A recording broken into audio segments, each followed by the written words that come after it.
Hello students, बेटे आज आप शुरू करने जा रहे हैं solutions of solids in liquid.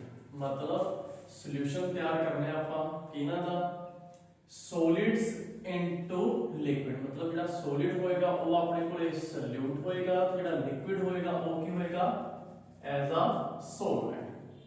ठीक है बेटे, इनदे विच कुछ छोटे छोटे डेफिनेशंस ने, पहला आप बेसिक चीज़ां ने पहला आप उन्होंने देख लेंगे। ठीक है, जिवें कि फर्स्ट है बेटे डिसोल्यूशन। डिसोल्यूशन की हुंदा है व्हेन अ सॉलिड सॉल्यूट, मतलब आप सॉलिड चीज लेके चल रहे हैं as a solute, when a solid solute is added continuously to a liquid solvent. मतलब जदों भी कोई आप सॉलिड चीज कंटीन्यूअसली लिक्विड दे विच ऐड कर रहे हैं, the solid keeps on dissolving and the concentration of solution keeps on increasing। मतलब ਜਿਹੜੀ ਸੋਲਿਡ ਚੀਜ਼ ਆਪਾਂ ਲਿਕਵਿਡ ਸੋਲਵੈਂਟ ਵਿੱਚ ਡਿਸੋਲਵ ਕਰ ਰਹੇ ਆ ਉਹ ਲਗਾਤਾਰ ਉਹਦੇ ਵਿੱਚ ਡਿਸੋਲਵ ਹੋ ਰਹੀ ਹੈ ਤੇ ਜਿਹੜਾ ਉੱਥੇ ਸੋਲੂਸ਼ਨ ਬਣ ਰਿਹਾ, ਕਿਉਂਕਿ ਆਪਾਂ ਨੂੰ ਪਤਾ ਹੈ ਜਦੋਂ ਆਪਾਂ ਸੋਲਿਊਟ ਪਲਸ ਸੋਲਵੈਂਟ ਐਡ ਕਰਦੇ ਆ ਤੇ ਕੀ ਬਣਦਾ ਆਪਣੇ ਕੋਲੇ ਸੋਲੂਸ਼ਨ। ਕੀ ਬਣਦਾ ਆਪਣੇ ਕੋਲੇ ਸੋਲੂਸ਼ਨ। एग्जांपल ले लो बेटे इनका एग्जांपल सॉल्यूट की ले लिया, सॉलिड लेके चल रहे हैं अपन, समझ लो अपन शुगर ले लिया प्लस सॉल्वेंट लिक्विड लेके चल रहे हैं मतलब वाटर ले लिया। ठीक है, इथे अपने की बन जाएगा एक सॉल्यूशन दी फॉर्म बन जाएगी। ठीक है, मतलब ये जी शुगर है वाटर दे विच जदों तक डिसॉल्व होंदी रहेगी, ठीक है, उस प्रोसेस ਨੂੰ ਆਪਾਂ ਕੀ ਕਹਿ ਦਿੰਦੇ ਆ डिसोल्यूशन। ठीक है बेटे, नेक्स्ट ਇਹਦੇ ਵਿੱਚ ਆ ਰਿਹਾ क्रिस्टलाइजेशन। क्रिस्टलाइजेशन ਕੀ ਹੁੰਦਾ ਹੈ, देखो बेटे बहुत सिंपल जी डेफिनेशन कहता a stage it is when no more solute, मतलब ਉਹ ਸਟੇਜ ਜਿੱਥੇ ਆਪਾਂ ਹੋਰ ਜ਼ਿਆਦਾ ਸੋਲਿਊਟ ਸੋਲਵੈਂਟ ਦੇ ਵਿੱਚ ਐਡ ਨਹੀਂ ਕਰ ਸਕਦੇ। a stage it is when no more solute dissolve at the given temperature। ਜਿੰਨਾ ਟੈਂਪਰੇਚਰ ਤੇ ਆਪਾਂ ਸਮਝੋ ਕਾਂਸਟੈਂਟ ਟੈਂਪਰੇਚਰ ਤੇ ਆਪਾਂ ਸੋਲੂਸ਼ਨ ਬਣਾ ਰਹੇ ਆ, ਉਸੇ ਹੀ ਟੈਂਪਰੇਚਰ ਤੇ ਇੱਕ ਸਟੇਜ ਇਹੋ ਜੀ ਆ ਗਈ ਵੀ ਆਪਾਂ ਸ਼ੂਗਰ ਨੂੰ ਵਾਟਰ ਦੇ ਵਿੱਚ ਹੋਰ ਐਡ ਨਹੀਂ ਕਰ ਸਕਦੇ। ਠੀਕ ਹੈ, ਕਿਉਂ? ਕਿਉਂਕਿ ਜਿਵੇਂ ਜਿਵੇਂ ਫਿਰ ਆਪਾਂ ਸ਼ੂਗਰ ਵਾਟਰ ਦੇ ਵਿੱਚ ਐਡ ਕਰਾਂਗੇ ਤੇ ਸ਼ੂਗਰ ਵਾਪਸ ਸ਼ੂਗਰ ਦੇ ਛੋਟੇ ਛੋਟੇ ਕ੍ਰਿਸਟਲ ਬਣਨੇ ਸ਼ੁਰੂ ਹੋ ਜਾਣਗੇ, ਕਿਉਂਕਿ ਸ਼ੂਗਰ ਜਿਹੜੇ ਸੋਲਿਊਟ ਪਾਰਟੀਕਲਸ ਨੇ ਆਪਸ ਦੇ ਵਿੱਚ ਕੋਲਾਈਡ ਕਰਨੇ ਸ਼ੁਰੂ ਹੋ ਜਾਣਗੇ ਤੇ ਉੱਥੇ ਕੀ ਬਣ ਜਾਏਗਾ ਬੇਟਾ ਆਪਣੇ ਕੋਲ ਛੋਟੇ ਛੋਟੇ ਕ੍ਰਿਸਟਲ ਬਣ ਜਾਣਗੇ। ਠੀਕ ਹੈ, this is because from this solution the solute particles, ਜਿਹੜੇ solute particle ਹੋਣਗੇ keep on colliding, ਉਹ collide ਕਰਨੇ ਸ਼ੁਰੂ ਕਰ ਦੇਣਗੇ on the surface of solid solute particles and get separated out of the solution। मतलब ਇੱਕ ਇਹੋ ਜੀ ਸਟੇਜ ਜਿੱਥੇ ਆਪਾਂ solid particle ਨੂੰ liquid ਦੇ ਵਿੱਚ ਐਡ ਕਰਾਂਗੇ ਤੇ ਜਿਹੜਾ solid particle ਹੋਏਗਾ ਉਹ ਆਪਸ ਦੇ ਵਿੱਚ ਕੋਲਾਈਡ ਕਰਨਾ ਸ਼ੁਰੂ ਕਰ ਦੇਗਾ। ठीक है, कोलाइड करके वो छोटे छोटे क्रिस्टल बनाएगा तो सॉल्यूशन तो अलग होना शुरू हो जाएगा, अपन को अलग दिखाई देना शुरू हो जाएगा। बेटे इस स्टेज में अपन की कह देते हैं क्रिस्टलाइजेशन, ओथे क्रिस्टल बनने शुरू हो जाएंगे। ठीक है बेटे, नेक्स्ट अपने को है डायनामिक इक्विलिब्रियम। डायनामिक इक्विलिब्रियम की होता है बेटे वही सेम चीज आगे बेटे थे भी व्हेन नो मोर सॉल्यूट, ਜਦੋਂ ਆਪਾਂ ਹੋਰ ਜ਼ਿਆਦਾ सॉल्यूट मतलब ਹੋਰ ਜ਼ਿਆਦਾ ਸ਼ੂਗਰ ਵਾਟਰ ਵਿੱਚ ਐਡ ਨਾ ਕਰ ਸਕੀਏ। क्यों? क्योंकि जो भी आप और ज्यादा शुगर वाटर से फिर ऐड कराएंगे तो क्रिस्टल बनने शुरू हो जाएंगे। ठीक है, when no more solute dissolves because the, क्यों नहीं कर सकते उसे अपन rate of dissolution, मतलब solute particle ਦਾ solvent ਦੇ ਵਿੱਚ mix ਹੋਣ ਦਾ ਜਿਹੜਾ rate ਹੈ, rate of a dissolution become equal to, ਉਹ ਕਿਹਦੇ ਇਕੁਅਲ ਆ ਜਾਂਦਾ ਹੈ, rate of crystallization। rate of crystallization मतलब ਜਦੋਂ ਵੀ ਆਪਾਂ ਸੋਲਿਊਟ ਨੂੰ ਸੋਲਵੈਂਟ ਦੇ ਵਿੱਚ ਡਿਸੋਲਵ ਕਰਾਂਗੇ ਜਿਹੜਾ ਉਹ ਰੇਟ ਹੋਏਗਾ ਉਹ ਕਿਹਦੇ ਬਰਾਬਰ ਆ ਜਾਏਗਾ, ਵਾਪਸ ਸੋਲੂਸ਼ਨ ਤੋਂ ਸੋਲਿਊਟ ਅਲੱਗ ਹੋਣਾ ਸ਼ੁਰੂ ਹੋ ਜਾਏਗਾ, मतलब ਰੇਟ ਆਫ ਕ੍ਰਿਸਟਲਾਈਜੇਸ਼ਨ ਦੇ ਬਰਾਬਰ ਆ ਜਾਏਗਾ। ਠੀਕ ਹੈ ਬੇਟੇ, ਇਸ ਚੀਜ਼ ਨੂੰ ਆਪਾਂ ਕਹਿ ਦਿੰਦੇ ਆ ਡਾਇਨਾਮਿਕ ਇਕੁਇਲਿਬ੍ਰੀਅਮ। ਕੀ ਕਹਿੰਦੇ ਨੇ ਇਹਨੂੰ ਬੇਟੇ ਆਪਾਂ ਡਾਇਨਾਮਿਕ ਇਕੁਇਲਿਬ੍ਰੀਅਮ, मतलब ਇੱਕ ਇਹੋ ਜੀ ਸਟੇਜ ਜਿੱਥੇ ਜਿੰਨਾ ਆਪਾਂ ਸੋਲਿਊਟ ਤੇ ਸੋਲਵੈਂਟ ਫਿਰ ਐਡ ਕਰਾਂਗੇ ਸੋਲੂਸ਼ਨ ਬਣੇਗਾ ਤੇ ਸੋਲੂਸ਼ਨ ਤੋਂ ਵਾਪਸ ਕੀ ਬਣਨਾ ਸ਼ੁਰੂ ਹੋ ਜਾਏਗਾ, ਸੋਲਿਊਟ ਅਲੱਗ ਹੋਣਾ ਸ਼ੁਰੂ ਹੋ ਜਾਏਗਾ, ਸੋਲਵੈਂਟ ਥੋੜਾ ਅਲੱਗ ਹੋਣਾ ਸ਼ੁਰੂ ਹੋ ਜਾਏਗਾ। ਠੀਕ ਹੈ ਬੇਟੇ, ਇਸ ਸਟੇਜ ਨੂੰ ਆਪਾਂ ਕੀ ਕਹਿੰਦੇ ਨੇ ਡਾਇਨਾਮਿਕ ਇਕੁਇਲਿਬ੍ਰੀਅਮ। मतलब ਇਹ ਇਸ ਤਰ੍ਹਾਂ ਪ੍ਰੋਸੈਸ ਚੱਲਦਾ ਰਹੇਗਾ ਫਾਰਵਰਡ ਤੇ ਬੈਕਵਰਡ, ਲਗਾਤਾਰ ਫਾਰਵਰਡ ਜਿੰਨੇ ਫਾਰਵਰਡ ਬਣਨਗੇ ਉਨੇ ਹੀ ਵਾਪਸ ਹੋ ਕੇ ਹੁੰਦੀ ਰਹੇਗੀ ਬੈਕਵਰਡ। ਤੇ ਇਕੁਇਲਿਬ੍ਰੀਅਮ ਦਾ ਬੇਟੇ ਇਹ ਸਾਈਨ ਹੁੰਦਾ ਹੈ ਹਾਫ ਐਰੋ ਅੱਗੇ ਹਾਫ ਐਰੋ ਪਿੱਛੇ ਨੂੰ। ਠੀਕ ਹੈ ਬੇਟੇ, ਫਾਰਵਰਡ ਤੇ ਬੈਕਵਰਡ। ਠੀਕ ਹੈ ਬੇਟੇ, ਇਹ ਸੀ ਕੁਝ ਟੌਪਿਕ ਥੋੜੇ। ਹੁਣ ਨੈਕਸਟ ਆਉਂਦਾ ਬੇਟੇ ਆਪਣੇ ਕੋਲੇ ਸੈਚੂਰੇਟਿਡ ਸੋਲੂਸ਼ਨ। ਸੈਚੂਰੇਟਿਡ ਸੋਲੂਸ਼ਨ ਕੀ ਹੁੰਦਾ ਬੇਟੇ? when no more solute dissolved in solution at the same temperature। ਜਦੋਂ ਵੀ ਆਪਾਂ ਕੋਈ ਫਿਕਸ ਟੈਂਪਰੇਚਰ ਲੈ ਕੇ ਕੀ ਬਣਾ ਰਹੇ ਹਾਂ ਬੇਟੇ? ਸੋਲੂਸ਼ਨ ਬਣਾ ਰਹੇ ਹਾਂ। ਸ਼ੂਗਰ ਨੂੰ ਵਾਟਰ ਦੇ ਵਿੱਚ ਐਡ ਕਰ ਰਹੇ ਹਾਂ ਤਾਂ ਸੋਲੂਸ਼ਨ ਬਣ ਰਿਹਾ ਆਪਣੇ ਕੋਲੇ, ਠੀਕ ਹੈ। ਦੋਨੇ ਜਦੋਂ ਆਪਸ ਵਿੱਚ ਮਿਕਸ ਹੋਣਗੇ ਉਦੋਂ ਹੀ ਸੋਲੂਸ਼ਨ ਬਣੇਗਾ, ਠੀਕ ਹੈ, ਸੇਮ ਟੈਂਪਰੇਚਰ ਤੇ। ਇਸ ਟੈਂਪਰੇਚਰ ਤੇ ਬਣੇ ਹੋਏ ਸੋਲੂਸ਼ਨ ਨੂੰ ਆਪਾਂ ਕੀ ਕਹਿ ਦਿੰਦੇ ਆ? ਸੈਚੂਰੇਟਿਡ ਸੋਲੂਸ਼ਨ। ਮਤਲਬ ਇਹਦੇ ਵਿੱਚ ਹੋਰ ਜ਼ਿਆਦਾ ਸ਼ੂਗਰ ਆਪਾਂ ਹੋਰ ਐਡ ਨਾ ਕਰ ਸਕੀਏ ਵੀ ਇਹ ਸੋਲੂਸ਼ਨ ਹੀ ਰਹੇ, ਕ੍ਰਿਸਟਲ ਦੀ ਫਾਰਮ ਨਾ ਬਣੇ, ਠੀਕ ਹੈ। ਜਿੱਥੇ ਕ੍ਰਿਸਟਲ ਦੀ ਫਾਰਮ ਨਾ ਬਣੇ ਮਤਲਬ ਉਸ ਸੋਲੂਸ਼ਨ ਨੂੰ ਆਪਾਂ ਕੀ ਕਹਿ ਦਿੰਦੇ ਆ? ਸੈਚੂਰੇਟਿਡ ਸੋਲੂਸ਼ਨ। ਤੇ ਅਨਸੈਚੂਰੇਟਿਡ ਸੋਲੂਸ਼ਨ ਫਿਰ ਕੀ ਹੋਏਗਾ? ਸਿੰਪਲ ਹੀ ਗੱਲ ਹੈ, ਸੈਚੂਰੇਟਿਡ ਸੋਲੂਸ਼ਨ ਜਿੱਥੇ ਆਪਾਂ ਹੋਰ ਸੋਲੂਟ ਡਿਸੋਲਵ ਨਹੀਂ ਕਰ ਸਕਦੇ, ਤੇ ਫਿਰ ਅਨਸੈਚੂਰੇਟਿਡ ਕੀ ਹੋਏਗਾ? ਜਿੱਥੇ ਆਪਾਂ ਹੋਰ ਸੋਲੂਟ ਡਿਸੋਲਵ ਕਰ ਸਕਦੇ ਹਾਂ, ਠੀਕ ਹੈ, ਸੋਲੂਸ਼ਨ ਦੇ ਵਿੱਚ ਐਟ ਦੀ ਸੇਮ ਟੈਂਪਰੇਚਰ। ਮਤਲਬ ਹਜੇ ਆਪਾਂ ਹੋਰ ਇਹਦੇ ਵਿੱਚ ਸੋਲੂਟ ਐਡ ਕਰ ਸਕਦੇ ਹਾਂ, ਠੀਕ ਹੈ ਬੇਟੇ। ਇਹਨੂੰ ਕਹਿੰਦੇ ਆ ਆਪਾਂ ਅਨਸੈਚੂਰੇਟਡ ਸੋਲੂਸ਼ਨ।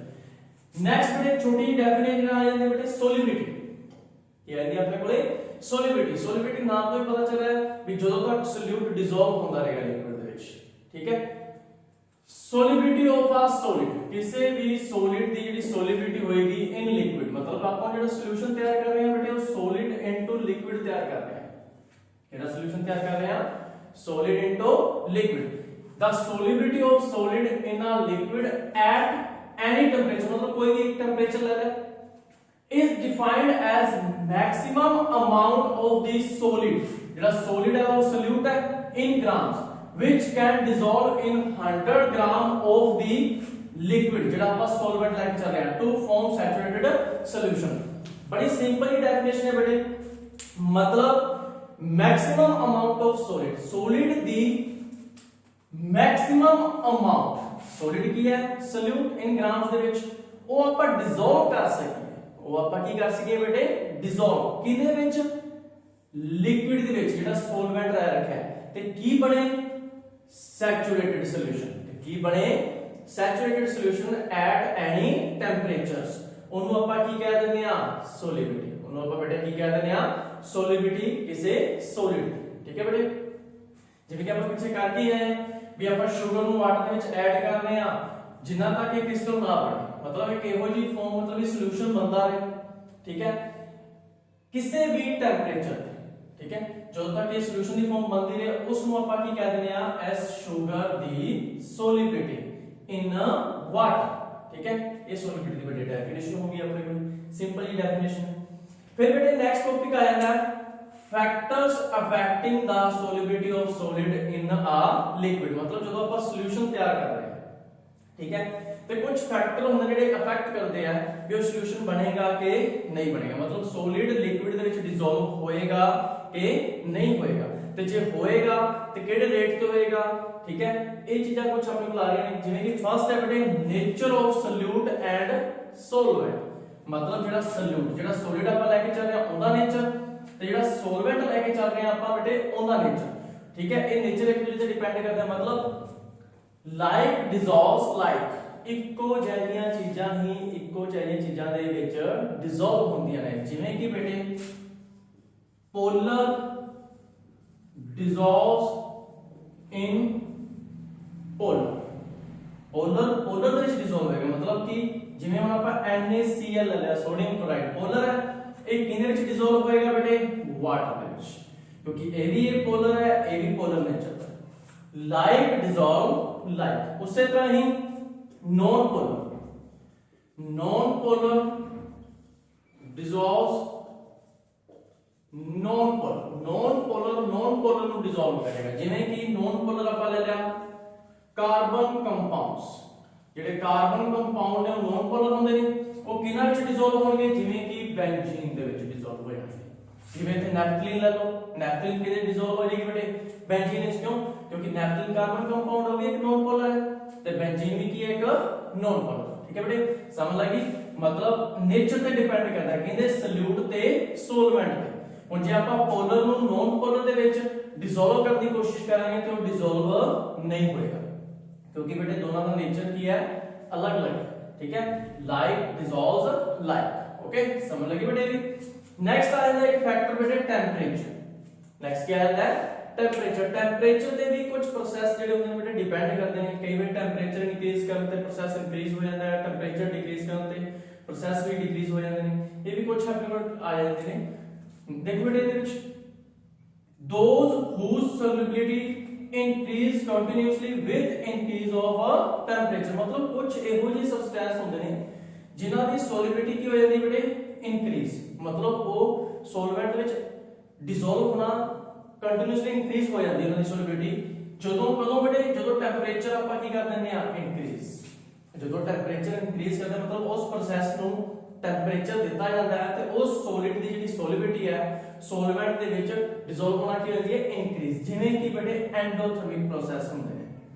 ਐਂਡੋਥਰਮਿਕ ਪ੍ਰੋਸੈਸ ਪਿੱਛੇ ਆਪਾਂ ਪੜਿਆ ਵੀ ਹੋਇਆ ਹੈ। ਐਂਡੋਥਰਮਿਕ ਪ੍ਰੋਸੈਸ ਕਿਹੜੇ ਹੁੰਦੇ ਨੇ ਜਿਨ੍ਹਾਂ ਦੇ ਵਿੱਚ ਹੀਟ ਦੀ ਆਪਾਂ ਨੂੰ ਅਬਜ਼ੌਰਬ ਕੀਤੀ ਜਾਂਦੀ, ਹੀਟ ਲਗਾਈ ਜਾਂਦੀ। ਹੀਟ ਮਤਲਬ ਟੈਂਪਰੇਚਰ ਲਗਾਇਆ ਜਾਂਦਾ ਹੈ ਤੇ ਜਿਹਦੇ ਨਾਲ ਉਹ ਪ੍ਰੋਸੈਸ ਇਨਕਰੀਜ਼ ਹੋ ਜਾਂਦਾ ਹੈ, ਮਤਲਬ ਸੋਲਿਬਿਲਿਟੀ ਕਿਸੇ ਵੀ ਸੋਲਿਡ ਦੀ ਕੀ ਹੋ ਜਾਂਦੀ continuously increase. Second, those whose solubility decrease continuously, decrease ਹੋਣੀ ਸ਼ੁਰੂ ਹੋ ਜਾਂਦੀ ਹੈ ਕਦੋਂ ਬੇਟੇ ਜਦੋਂ ਆਪਾਂ ਟੈਂਪਰੇਚਰ ਨੂੰ ਕੀ ਕਰ ਦਿੰਦੇ ਆ ਇਨਕਰੀਜ਼, ਟੈਂਪਰੇਚਰ ਨੂੰ ਕੀ ਕਰ ਦਿੰਦੇ ਆ ਇਨਕਰੀਜ਼, ਤੇ ਉਹਨਾਂ ਦੀ ਜਿਹੜੀ ਸੋਲਿਬਿਲਿਟੀ ਆ ਉਹ ਡਿਕਰੀਜ਼ ਹੋਣਾ ਸ਼ੁਰੂ ਹੋ ਜਾਂਦੀ ਹੈ। ਕਿਉਂ? ਕਿਉਂਕਿ ਬੇਟੇ ਕੁਝ ਪ੍ਰੋਸੈਸ ਕੁਝ ਚੀਜ਼ਾਂ ਇਹੋ ਜਿਹੀਆਂ ਹੁੰਦੀਆਂ ਨੇ ਜਿਹੜੀਆਂ ਕਿ ਆਪਦੇ ਵਿੱਚੋਂ ਹੀਟ ਨੂੰ ਬਾਹਰ ਕੱਢਦੀਆਂ ਨੇ, ਗਿਵਨ ਆਊਟ ਕਰਦੀਆਂ ਨੇ, ਤੇ ਜੇ ਉਹਨਾਂ ਨੂੰ ਆਪਾਂ ਹੋਰ ਹੀਟ ਦੇ ਦਈਏ ਠੀਕ ਹੈ ਤਾਂ ਉਹ ਪ੍ਰੋਸੈਸ ਸਲੋ ਹੋ ਜਾਂਦੇ ਆ। ਪ੍ਰੋਸੈਸ ਕੀ ਹੋ ਜਾਂਦੇ ਨੇ ਸਲੋ, ਮਤਲਬ ਉਹਨਾਂ ਦੀ ਜਿਹੜੀ ਸੋਲਿਬਿਲਿਟੀ ਹੈ ਉਹ ਕੀ ਹੋ ਜਾਂਦੀ ਹੈ ਡਿਕਰੀਜ਼। ਜਿਵੇਂ ਕਿ ਐਗਜ਼ੋਥਰਮਿਕ ਪ੍ਰੋਸੈਸ, ਠੀਕ ਹੈ, ਐਗਜ਼ੋਥਰਮਿਕ ਪ੍ਰੋਸੈਸ ਦੇ ਵਿੱਚ ਜਿਹੜੀ ਹੀਟ ਹੈ ਉਹ ਬਾਹਰ ਨਿਕਲਦੀ ਹੈ। ਜੇ ਆਪਾਂ ਉਸ ਪ੍ਰੋਸੈਸ ਨੂੰ ਹੋਰ ਹੀਟ ਦੇਣਾ ਸ਼ੁਰੂ ਕਰ ਦਿਆਂਗੇ ਤਾਂ ਪ੍ਰੋਸੈਸ ਸਲੋ ਹੋ ਜਾਏਗਾ ਕਿਉਂਕਿ ਪਹਿਲਾਂ ਹੀ ਉਹਦੇ ਕੋਲ ਬੇਟੇ ਬਹੁਤ ਸਾਰੀ ਹੀਟ ਪਈ ਹੈ। ਠੀਕ ਹੈ, ਨੈਕਸਟ ਹੈ ਬੇਟੇ those substance whose solubility does not increase or decrease continuously, मतलब वो सब्सटेंस जिन्हां दी solubility ते कोई इफेक्ट नहीं पेगा चाहे टेंपरेचर इंक्रीज करते हो चाहे टेंपरेचर की करते हो डिक्रीज। ठीक है बेटे, जिवें कि ਇਹਦੇ ਚ एग्जांपल ले लो कुछ हाइड्रेट ਹੁੰਦੇ ਆ ठीक है जिन्हां ਦੇ ਵਿੱਚ ਵਾਟਰ ਮੋਲੀਕਿਊਲ ਪ੍ਰੈਜ਼ੈਂਟ ਹੁੰਦੇ ਆ ਹਾਈਡਰੇਟ ਹੁੰਦੇ ਆ ਜਿਵੇਂ ਕਿ CaCl2.6H2 ਇਹਨੂੰ ਹੀਟ ਦੇਾਂਗੇ ਤੇ ਆਪਣੇ ਕੋਲੇ ਹਾਈਡਰੇਟ ਤੋਂ ਇੱਕ ਹਾਈਡਰੇਟ ਤੋਂ ਦੂਜੀ ਹਾਈਡਰੇਟ ਫਾਰਮ ਬਣਨੀ ਸ਼ੁਰੂ ਹੋ ਜਾਏਗੀ। ਇਹਨਾਂ ਸਬਸਟੈਂਸ ਦੀ ਸੋਲਿਬਿਲਿਟੀ ਦੇ ਉੱਪਰ ਕੋਈ ਇਫੈਕਟ ਨਹੀਂ ਪੈਂਦਾ ਟੈਂਪਰੇਚਰ ਦੇ ਇਨਕਰੀਜ਼ ਕਰਨ ਨਾਲ ਜਾਂ ਟੈਂਪਰੇਚਰ ਦੇ ਡਿਕਰੀਜ਼ ਕਰਨ ਨਾਲ। ਕਿਉਂ? ਕਿਉਂਕਿ ਇਹ ਇੱਕ ਹਾਈਡਰੇਟਡ ਫਾਰਮ ਤੋਂ ਦੂਸਰੀ ਹਾਈਡਰੇਟਡ ਫਾਰਮ ਦੇ ਵਿੱਚ ਕੀ ਹੋ ਜਾਂਦੇ ਆ ਬੇਟੇ ਚੇਂਜ ਹੋ ਜਾਂਦੇ ਆ। ਇੱਕ ਹਾਈਡਰੇਟਡ ਫਾਰਮ ਤੋਂ ਦੂਸਰੀ ਹਾਈਡਰੇਟਡ ਫਾਰਮ ਦੇ ਵਿੱਚ ਕੀ ਹੋ ਜਾਂਦੇ ਆ ਚੇਂਜ। ਇਹਨਾਂ ਦੇ ਉੱਪਰ ਕੋਈ ਇਫੈਕਟ ਨਹੀਂ ਪੈਂਦਾ ਸੋਲਿਬਿਲਿਟੀ ਦੇ ਉੱਪਰ। ਠੀਕ ਹੈ ਬੇਟੇ, ਇਹ ਕੁਝ ਆਪਣੇ ਕੋਲੇ ਟੌਪਿਕ ਸੀਗੇ ਬੇਟੇ solutions of solid in a liquid ਦੇ ਵਿੱਚ। ਠੀਕ ਹੈ, डिसोल्यूशन की होता है, क्रिस्टलाइजेशन की होता है, dynamic nature, saturated solution, unsaturated solution, solubility factors affecting the solubility of solid in a liquid. ठीक है बेटे, आई होप ਤੁਹਾਨੂੰ ਵਧੀਆ ਸਮਝ ਲੱਗਾ ਹੋਵੇਗਾ ਸਾਰਾ। ठीक है, बहुत ही सौखे ਜਿਹੇ ਤੇ ਈਜ਼ੀਲੀ ਥਿਓਰੀਟਿਕਲ ਪਾਰਟ ਹੈ ਬੇਟੇ ਆਪਣੇ ਕੋਲ ਥਿਊਰੀ ਆਏਗੀ ਇੱਕ ਦੇ ਮਾਰਕਸ ਪੁੱਛਿਆ ਜਾ ਸਕਦਾ ਹੈ। आई होप ਤੁਹਾਨੂੰ ਸਾਰਿਆਂ ਨੂੰ ਵਧੀਆ ਸਮਝ ਲੱਗਿਆ ਹੋਵੇਗਾ। ਓਕੇ ਬੇਟੇ, ਥੈਂਕ ਯੂ।